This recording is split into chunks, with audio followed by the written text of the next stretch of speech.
18 মাস দেশ চলেছে একটা হাইজ্যাক সরকারের মতন, ঠিক আছে? কনস্টিটিউশনের বালাই নাই, কোনো রুলস নাই, রেগুলেশন নাই।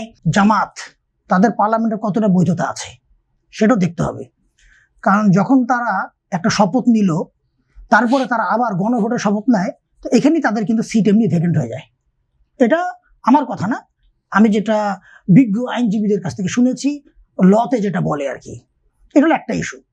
সেকেন্ড জিনিস হলো যে জামাতে এখন যারা পার্লামেন্টে আছে তার থেকে আমার মনে হয়, if I am not wrong, 2 থেকে 3 বা 3 থেকে 4 জন হবে আগের পূর্বের পার্লামেন্টেরিয়ানস, বাকি সব হলো ব্র্যান্ড নিউ।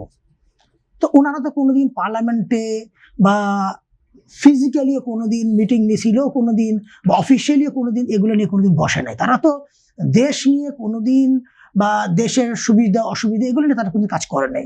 তারা জামাত যেদিন থেকে এস্টাবলিশড হয়েছে, এদেশে আসার গোলাম আজম থেকে আসার পরের থেকে, তারা অলওয়েজ বিজি ছিল তাদের বৈধতা নিয়ে, তাদের আইডেন্টিটি নিয়ে। তাদের আইডেন্টিটি ক্রাইসিস ছিল।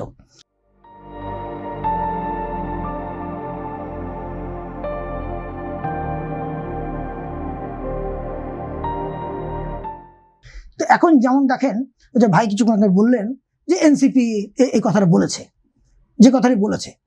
এখন কথা হলো কি, প্রথম কথা হলো এরা হলো বাচ্চা ছেলে পেলে, এদের কোনো দোষ নাই। ওরা তো এখনো জানে না কোনটা এমার্জেন্সি, কোনটা ক্রাইসিস, কোনটা প্রায়োরিটি। তো তারা পড়ে আছে জুলাই চার্টার নিয়ে। তা আমাদের পার্লামেন্টে যখন আমরা বসি, পার্লামেন্টে আমরা কি নিয়ে আলাপ করি? হয় জুলাই চার্টার, নাহলে 71। তো পার্লামেন্ট এত গুতা খাওয়ার পরে আমরা পূর্বের অভিজ্ঞতা থেকে, পাস্ট থেকেও আমরা এখন পর্যন্ত শিখলাম না যে বাবা জুলাই চার্টার, 71 এটা নিয়ে পার্লামেন্ট না। পার্লামেন্ট হচ্ছে প্রোডাক্টিভ কাজ নিয়ে। পার্লামেন্টে আসবে দৈনন্দিন এজেন্ডা নিয়ে, আমাদের বাজার নিয়ে, মার্কেট নিয়ে, আমাদের অর্থনৈতিক নিয়ে, আনএমপ্লয়মেন্ট নিয়ে, স্বাস্থ্য সেবা নিয়ে, এগুলো নিয়ে আসবে।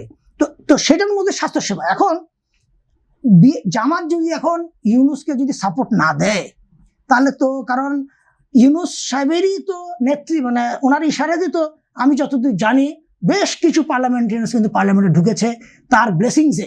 এটা কিন্তু ভোটে আসে নাই, তার ব্লেসিংসে।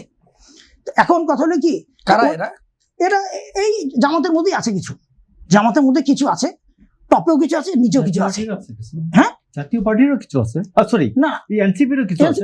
আমি সেটাই বলছি, নিচু মানে বলতে এনসিপি তো 4-5টা সিট পেয়েছে। যাই হোক, তার মধ্যে আবার জামাত আবার কয়েকটা সিট, কয়েকটা জন্য আবার সংরক্ষিত আসন আবার ছেড়েছে এনসিপির জন্য দয়া করে, ওটাও দিয়েছে কয়েকটা।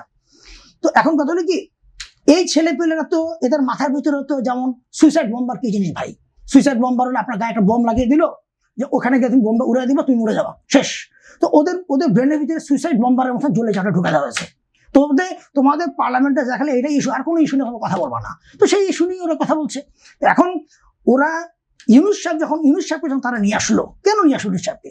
আর ইউনূস সাহেব কেন আসলো? ইউনূস সাহেবের কথা হলো আমার ট্যাক্স ইস্যু, আমার ব্যবসার ক্ষতি, আমার মানি লন্ডারিং, এগুলো আমি করে যাই ঠিক মতন। তো সে ছিল তার ব্যবসা নিয়ে বিজি, তার কাজ নিয়ে বিজি, আর এনসিপিকে রাস্তা নামিয়ে দিয়েছে তাদের এক একজন হাতে করে একটা বন্দুক দিয়ে, যে তোমাদের কান্দে বন্দুক রেখে আমি স্বীকার করবো। সো ইউনূস সাহেব তো এগুলো না বদার না। তো 18 মাস দেশ চলেছে একটা হাইজ্যাক সরকারের মতন, ঠিক আছে?